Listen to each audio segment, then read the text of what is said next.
Hola chicos, muy buenas noches. Les saluda el profesor Aldo Olivia.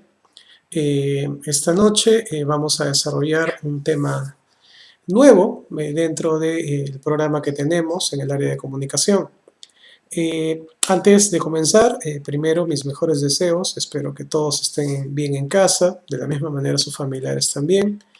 Y nunca bajemos la guardia. Respetemos siempre las normas de sanidad y de salubridad que se nos están dando por diferentes medios. Yo pienso que es la forma más inteligente de combatir el COVID-19. Bien, vamos a centrarnos en el trabajo de hoy. El trabajo primero va a separarse un poco de los textos expositivos y hoy día vamos a ingresar en los textos literarios. ¿Por qué razón? Les explico. Durante la clase de hoy y la clase del viernes, vamos a tener como propósito desarrollar una reseña literaria. En ese sentido, para poder hacer una buena reseña se necesita de algunos instrumentos o insumos que nos permitan dar una buena crítica acerca de un texto. Entonces, voy a comenzar un poco desordenado porque necesito explicarte qué cosas hay en la actividad de hoy. Primero, si revisamos los documentos adjuntos que tenemos, vas a encontrar uno que dice Julio Ramoc 81. Dentro de ese archivo hay varios cuentos de Julio Ramón Ribeiro.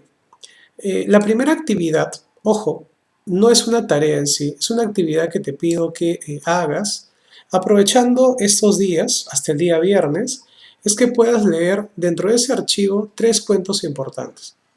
El primero es Interior L, el segundo, Los gallinazos sin plumas, y el tercero, El profesor suplente.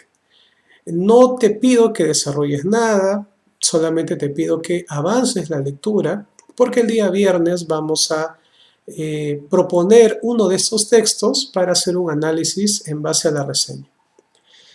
Profesor, entonces, ¿qué hacemos el día de hoy? ¿No? El día de hoy vamos a comenzar, como se dice, con el abecedario.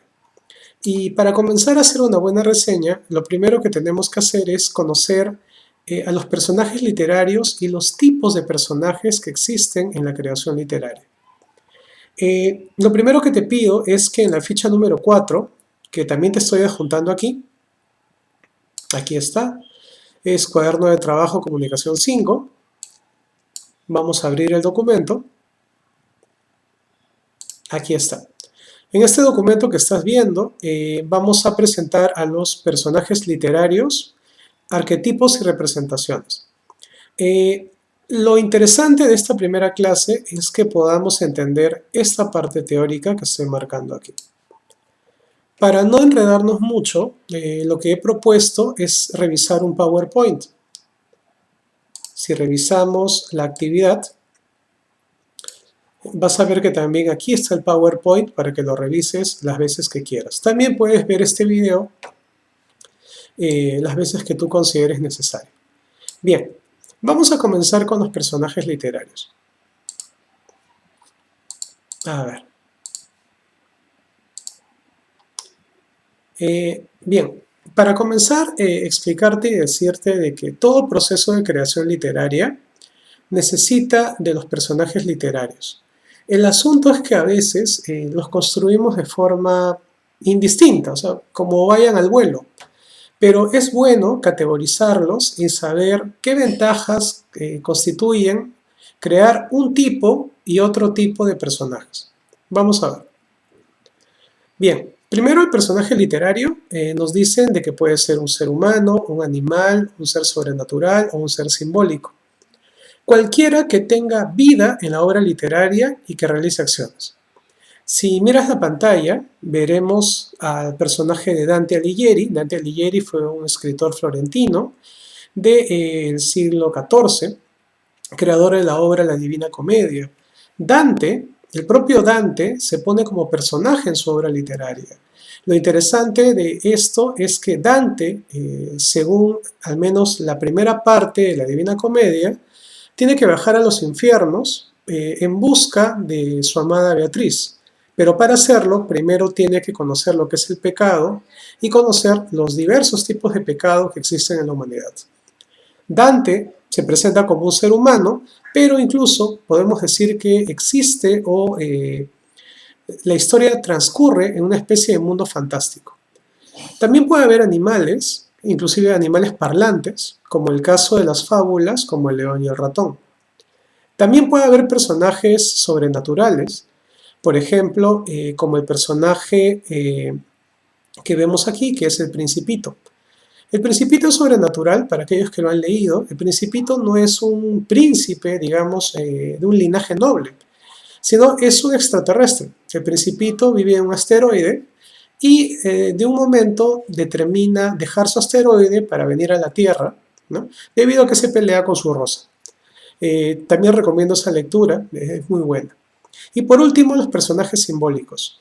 Un personaje simbólico es un personaje que es representativo de algo. En la literatura hay muchísimos personajes simbólicos. Y me parece que el más común, y el que ves aquí abajo, es la muerte, por ejemplo, ¿no? Siempre la muerte no es un ser existente de por sí, pero su simbolismo y la idea de lo que representa hace que los personajes actúen de una manera u otra. Lo siguiente que vamos a ver es los tipos de personajes por su rol. En este caso hay personajes protagónicos y este personaje es llamado también el personaje principal. Si categorizamos esto, el personaje principal cumple el centro de la acción, es decir, toda la historia se mueve en torno a este personaje y en torno a lo que él haga.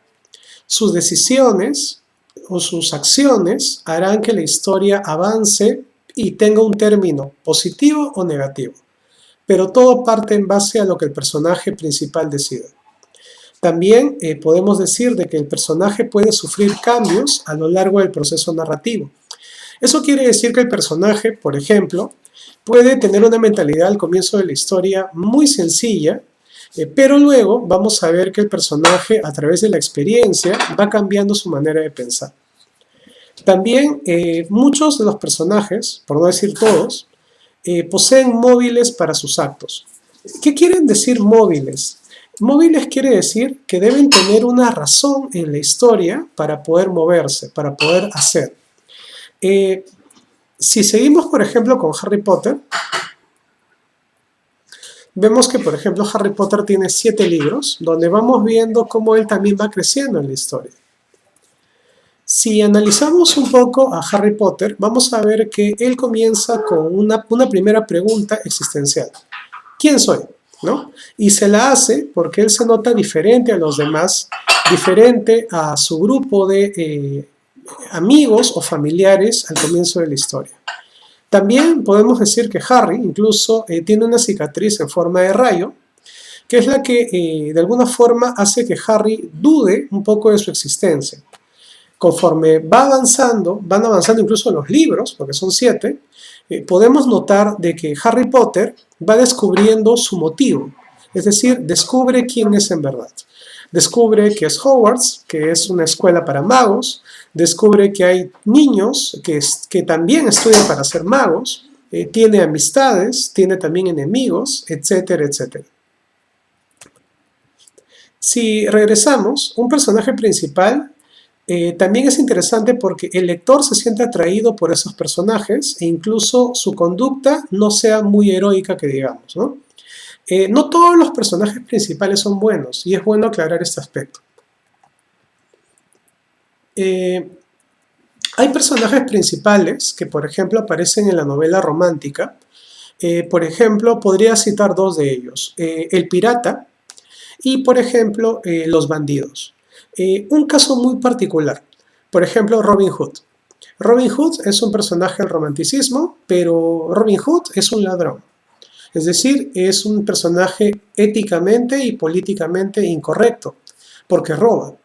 Sin embargo, es atraído porque dentro de las acciones que él hace, existe una nobleza de por medio, que es darle el dinero a los pobres.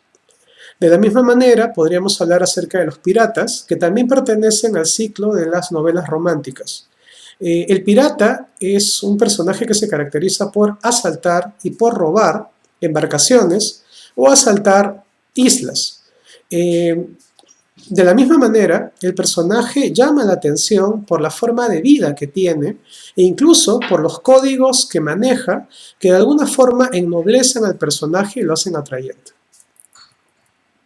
Por último, la historia del personaje domina la acción, es decir, nos cautiva saber en qué va a ser el personaje y en qué concluye la misión del personaje. En el caso de Harry Potter nos ha costado 7 libros enteros saber realmente qué quiere al final Harry, y vemos que en la historia Harry va descubriendo otros aspectos que van completando también su existencia o su forma de vida. También existen los personajes secundarios. Aquí voy a ser muy breve. Los personajes secundarios apenas evolucionan. Cuando digo evolucionan, me refiero a que estos personajes no cambian sus actitudes. Solamente de alguna forma sirven para apoyar al personaje principal en algunas acciones, o en todo caso son utilizados como fondo, ¿no? Cuando digo fondo me refiero a que estos personajes están porque a veces el escenario los requiere. Por ejemplo, si citamos el libro de Mario Vargas Llosa, La ciudad de los perros, sabemos que esta novela se centra en el Colegio Militar Leoncio Prado. Como veis en esta imagen, el Colegio Militar alberga muchísimos estudiantes. Todos, o por no decir la mayoría, responden a un código militar y es el que tiene que comportarse como soldados y tener actitudes como soldados. Esto convierte a este grupo de personajes en personajes secundarios, porque solamente están ahí para rellenar el ambiente de la historia.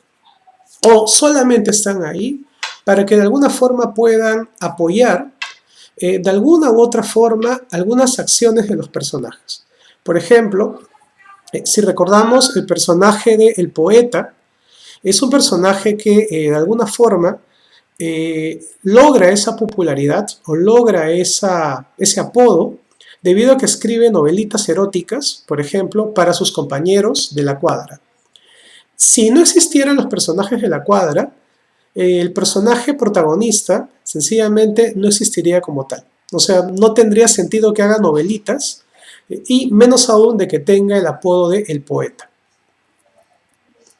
En el mito de Cuniraya y Cabillaca vemos también lo mismo, ¿no? Vemos que Cabillaca es una doncella que se escapa, ¿no?, del poder de Cuniraya, y Cuniraya, para encontrarla, lo que tiene que hacer es preguntarle a diversos animales si han visto a su amada.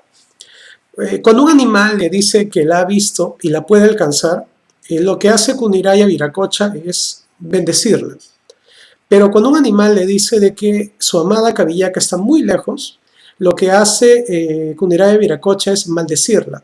Es por eso que si analizamos los animales andinos, hay animales que son muy, digamos, generosos para el hombre, generan bienestar al hombre, como también hay animales que son totalmente destructivos al ser humano porque de repente son salvajes. Esto de alguna forma, estos personajes secundarios aparecen de alguna forma para explicar también por qué la naturaleza de un tipo y de otro tipo de animales. Hay personajes también según su transformación. Hay personajes que pueden ser estáticos o pueden ser dinámicos. De la misma manera, un personaje puede ser estático porque no evolucionan en la historia. ¿Qué quiere decir evolucionar? Evolucionar quiere decir que pueden cambiar de actitudes, que pueden cambiar sus pensamientos en la historia. Si miras la imagen, verás que aquí he colocado a Blancanieves y al príncipe. ¿Por qué los estoy colocando? Porque si tú recuerdas el cuento de Blancanieves y el príncipe, Blancanieves no evoluciona su forma de pensar. Blancanieves inicia la historia siendo una princesa muy inocente, ¿no? Que bueno, es salvada por un leñador, me parece. Y al final de la historia, Blancanieves sigue siendo la misma inocente, solamente que esta vez es salvada por su príncipe azul. Eso quiere decir que Blancanieves no ha modificado su conducta, ni su mentalidad, ni su manera de pensar, etcétera, etcétera. A eso se le llama personaje estático. El personaje dinámico, por el contrario, es un personaje que puede cambiar a lo negativo o a lo positivo. ¿Por qué cambia, profe? Bueno, cambia porque a lo largo de la historia vamos a ver que tiene diversas experiencias que hace que modifiquen su manera de pensar. Si miras la imagen de abajo, vamos a ver que este es el Lazarillo de Tormes.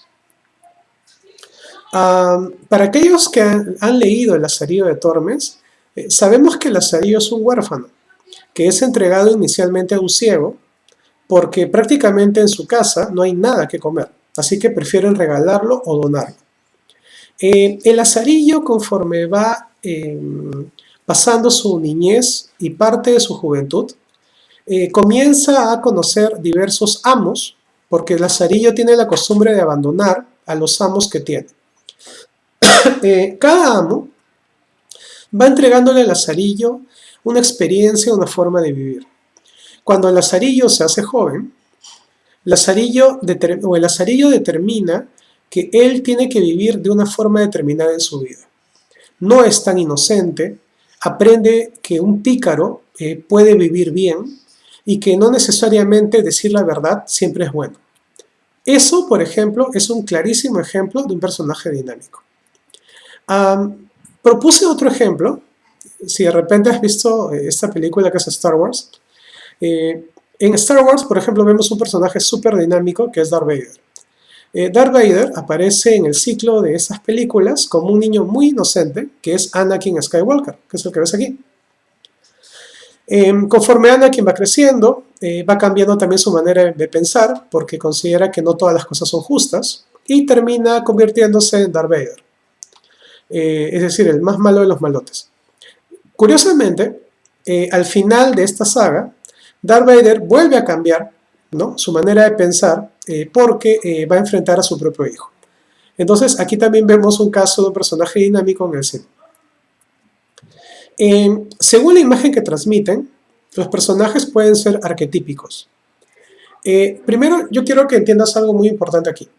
Se le llama arquetipo a un personaje que no es que sea bueno o sea malo.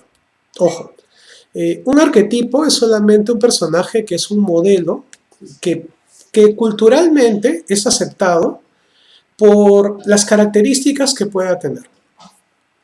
Por ejemplo, yo te he puesto 3, ¿no? Si yo quiero saber, por ejemplo, cuál es el arquetipo de un personaje inteligente o audaz, pues voy a referirme a la literatura griega y voy a pensar en Ulises, ¿no?, personaje de la Ilíada. Ulises es la representación de, digamos, de aquella persona que es astuta, de aquella persona que es valiente, pero también es aquella persona que utiliza mucho su intelecto para poder salir de problemas. Si me hablaran acerca de un personaje arquetípico, que podría ser, por ejemplo, una mujer que tal vez tenga, digamos, conflictos sobre ser amada o inclusive conflictos amorosos, definitivamente pensaría en Madame Bovary de Gustave Flaubert. Porque Madame Bovary es una mujer que efectivamente contiene, digamos, un personaje femenino que duda mucho acerca de lo que puede simbolizar el amor, debido a que ella fue criada prácticamente para tener una vida de princesa. Y cuando ella confronta la realidad, se da cuenta de que esto es una mentira. Por último, si queremos ver el arquetipo de los personajes amantes, vamos a encontrar a Romeo y a Julieta.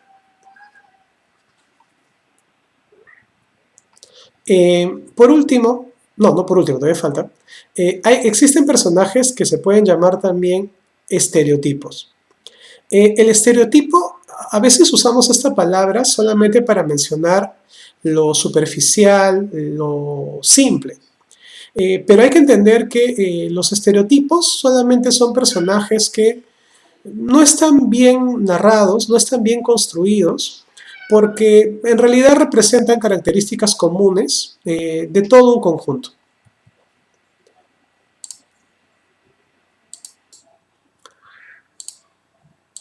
Por ejemplo, perdón, discúlpeme. Por ejemplo, si revisamos personajes que pueden ser estereotípicos, podríamos citar, por ejemplo, el cuento de Edgar Allan Poe, que es El gato negro, ¿no? Profesor, en El gato negro, ¿quién es estereotípico? El gato. El gato es estereotípico, porque mencionar al gato solamente está siendo colocado como de repente un apoyo, al igual que un personaje secundario, y sus características son simples, son comunes como tal. De la misma manera, en Los gallinazos sin plumas podríamos considerar un personaje estereotípico, por ejemplo, el cerdo Pascual, ¿no? O el perro que acompaña a los hermanos en la historia, ¿no? Son estereotípicos porque en realidad mencionarlos no requiere de alguna forma una constitución de valores, no requiere una descripción particular de su pensamiento, solamente son colocados ahí para que de alguna forma puedan también avanzar parte de la historia. Según la caracterización, los personajes pueden ser planos, ¿no? Un personaje plano, dice el texto, se describen a partir de reducidas características básicas o también pueden ser personajes redondos, ¿no? Donde son más detallados. Para simplificar esto, si yo cito, por ejemplo, la Ilíada del poeta Homero, en la Ilíada pelean muchísimos griegos y muchísimos troyanos. Sin embargo, Homero no puede centrar su atención en todos esos personajes, así que solamente los centra en los llamados reyes. Por ejemplo, si miras la pantalla, vas a encontrar a Agamenón, Aquiles y Héctor. Estos personajes se pueden considerar personajes redondos, porque cada uno de ellos manejan ciertas virtudes que incluso al lector de la Ilíada lo hace dudar. Por ejemplo, te cuento de mi experiencia personal. Cuando yo leí la Ilíada, tuve un conflicto en saber quién era bueno y quién era malo. Héctor es troyano, pero no necesariamente se puede describir como un personaje malvado. Y de la misma manera Aquiles es griego, pero no lo podemos juzgar como un personaje totalmente noble. Entonces, estos personajes logran ser redondos porque su descripción es tan detallada que incluso hace dudar al lector acerca de si son buenos, son malos, etcétera, etcétera. Y los personajes planos, por el contrario, solamente sirven también como apoyo. Podemos decir de alguna forma que los planos y los secundarios tienen una relación muy íntima, porque de alguna forma se colocan, se describen en lo básico, solamente para continuar la narración. Bien, he terminado esta parte. Y ya te he explicado todo lo que es esta teoría de personajes literarios. Si regresamos ahora a la actividad, vamos a verla por última vez. Bien, nosotros ya hemos avanzado esto. Ahora tu actividad va a ser leer el texto La locura del caballero, que se centra en el episodio de El ingenioso hidalgo Don Quijote de la Mancha, y donde vas a tener que leer el episodio Contra los molinos de viento, que es un texto muy conocido. Te voy a pedir que por favor desarrolles la pregunta 193 y hasta la 195 en tu cuaderno. Y finalmente te voy a pedir una actividad. Lo que pasa es que no vas a aprender personajes o tipología de personajes si solamente haces teoría. Tienes que ejercitarte y por lo tanto la actividad 7 es crear un personaje literario. Este personaje debe tener algunos rasgos. Yo te sugiero que los escribas de repente en una hoja, ¿no? Te pongo algunas preguntas para que pueda ayudarte a construirlo. Nombre y edad, cómo es físicamente, qué piensa sobre la escuela, de qué parte de Lima es, qué valores tiene y qué defectos pueda tener. ¿Sí? Te pido que lo hagas como ejercicio. No te pido que el trabajo sea breve, ¿sí? Algunas características o rasgos que lo puedan definir. Lo interesante es que no vayas a contradecirlo. Por ejemplo, si tú me dices que un valor positivo es la lealtad, pues no puede tener como defecto la infidelidad, porque obviamente eso es una contradicción. Finalmente, después de crear a tu personaje, vas a pensar en una acción que pueda realizar. En este caso yo te pongo el reto.